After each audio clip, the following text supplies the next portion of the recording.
So yun guys, welcome sa part 3 ng ating Midas Gen tutorial. So, tapos na tayo maglagay ng boundary conditions and maglagay ng mga supports. So, ang next na natin gagawin is maglo-load na tayo. Pero, bago pa tayo makapag-load is marami pa tayong gagawin muna. Okay? So, ang una natin gagawin is mag-a-assign tayo ng floors. So, paano natin gagawin yon? So, dito tayo sa control data. Pinutin natin yung story. Structure, control data, tapos story. Tapos, auto-generate story data. Tapos, i-okay lang natin. Okay? So, yan. May makikita tayo dito. Roof, third floor, second floor, first floor. And meron tayo dito nakalagay ng mga level and yung height nila. Okay? So, pag chinek natin tong display story numbers dito sa kanan. Okay? Tapos, front view natin. Meron tayong makikita dito na first floor, second floor, third floor, tsaka roof. Okay? So, yan. Nag-automatic siya. Particularly because may mga nodes ka sa different Z levels. Pero kapag meron kang mga irregular na mga nodes, imamano-mano mo yung story mo. Okay? So, sa mga next videos na natin yun i-cover. Pero for now, since regular lang naman yung ating mga columns tsaka yung mga story height, pwede na natin siyang i-auto-calculate. Okay? So next, bago tayo maglagay ng load, is meron tayong tinatawag na member assignment. So, iselect ko lang muna yung first floor. Okay? Meron tayong tinatawag na member assignment. So, ano ba yung member assignment? So, i-activate ko lang yung isang portion. Okay? So, sa member assignment, kailangan, ano ko muna, display ko muna yung mga supports. Okay? So, sa member assignment, kita nyo guys na itong girder na to is dapat isa lang siya sa totoong buhay. Diba? Pero, sa Midas, parang pinuputol siya. Okay? So, napuputol siya in small sections. So, ang gagawin natin sa member assignment is to assign na itong beam na to ay iisa lang. Okay? Pero hindi natin siya i-merge, kumbaga. I-member assign natin to as one. Okay? So, isa-select natin to. Tapos, punta tayo sa design, general design parameter, and member assignment. Okay? Tapos, check natin yung allow single element member. Tapos, sinelect mo to, and press apply. So, kita nyo guys, yung element list dito sa left is 41, 42, 43. Ibig sabihin yung 41, 42, and 43 na element is magiging isa na lang. Okay? So, yun yung purpose ng member assignment. So, usually, girder to girder yung mga member assignment. Tapos, yung member assignment mo is hindi mo siya pwedeng i-member assign kapag yung beams mo is magkaiba ng direction drawing. Okay, kunyari, meron kang ganyan. Tapos, yung pagka-drawing mo niyan is gantong direction, tsaka gantong direction. Hindi siya pwedeng ma-member assign. Okay? Kasi iba siya ng direction. So, yun lang ng purpose ng member assignment. Okay? So, may mas mabilis na way dyan para i-member assignment mo siya. Okay? So, sa mga simple buildings like this na rectangular lang naman halos yung geometry niya, punta ka sa member assignment, i-activate all mo siya, yung model mo. Tapos, Control, Shift A para ma-select lahat. Okay? Tapos, punta ka sa automatic. Tapos, apply. Ayun.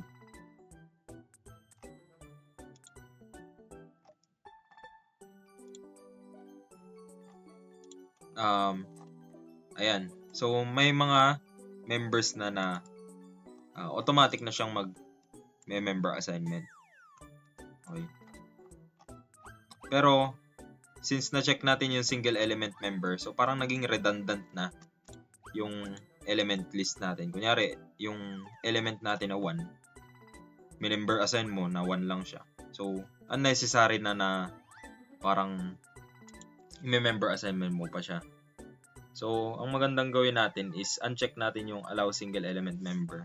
So, select natin to all. So, delete natin. So, uncheck natin tong allow single element member. Tapos, member assignment natin na automatic. Select all natin. Apply. Ayan. So, nakikita nyo guys, pag pinipindot nyo dito, So, kapag pinipindot nyo dito, automatic na siya na nagme-member assignment. So, hindi mo na siya imamano-mano. Okay?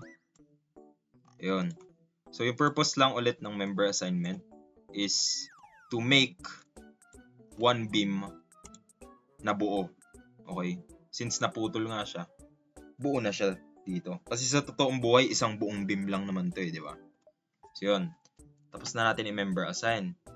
Next natin gagawin is punta tayo sa load. Since maglo-load na tayo. Okay?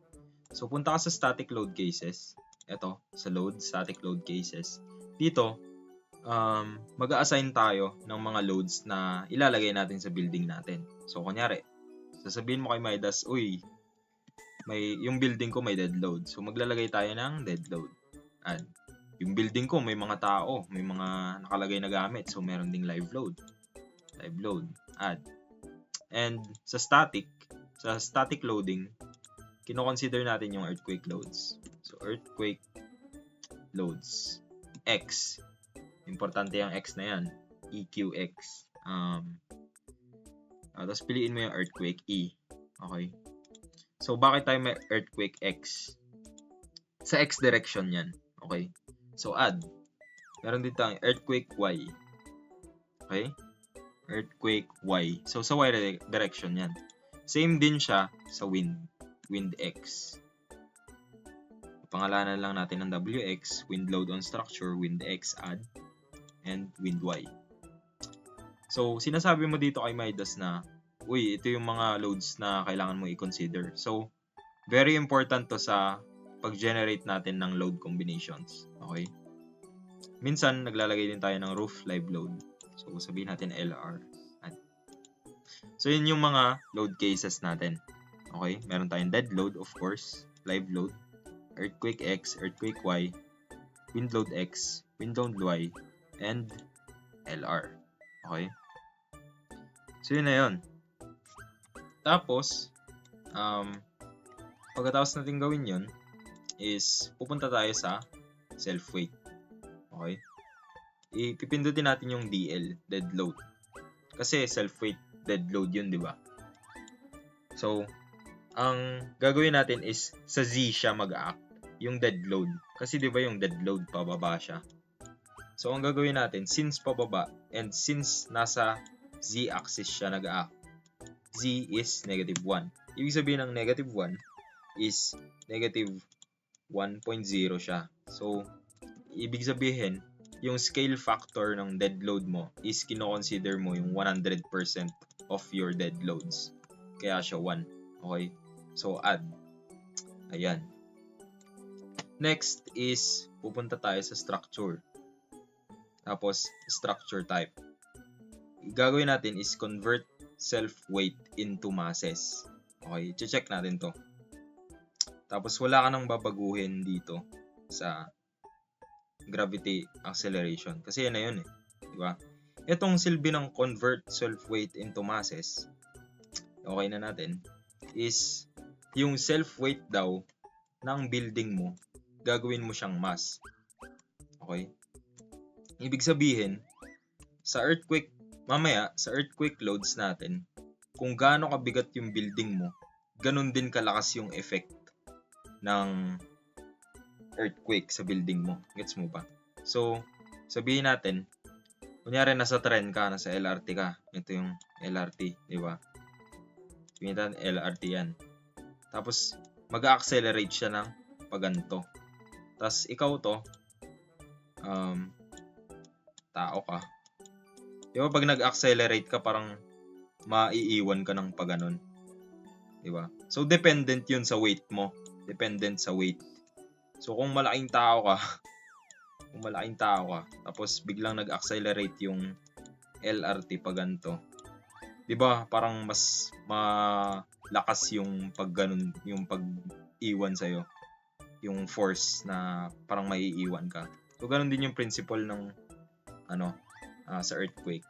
So kaya natin siya kino-convert yung self-weight ng building mo into masses. So yun lang naman for bago ka mag-load. Yun lang din yung member assignment. Okay? And yun lang yung focus natin for today's part. Yung member assignment tapos yung pag-set up natin ng settings natin bago tayo mag-loads. Okay?